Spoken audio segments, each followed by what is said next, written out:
দক্ষিণ কলকাতার ঢাকুরিয়ায় অবস্থিত এক রাষ্ট্রায়ত্ত ব্যাংকে বুধবার সকালে আচমকাই আগুন লাগে।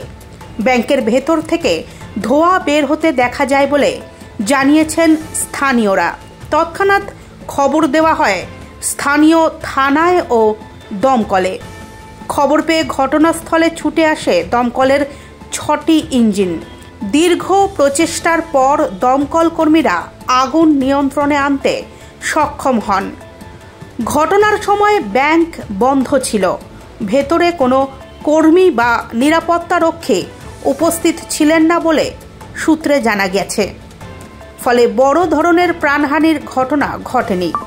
প্রাথমিক অনুমান শর্ট সার্কিট থেকেই আগুনের সূত্রপাত হতে পারে। তবে দমকল বিভাগ আগুন লাগার সঠিক কারণ জানতে তদন্ত শুরু করেছে।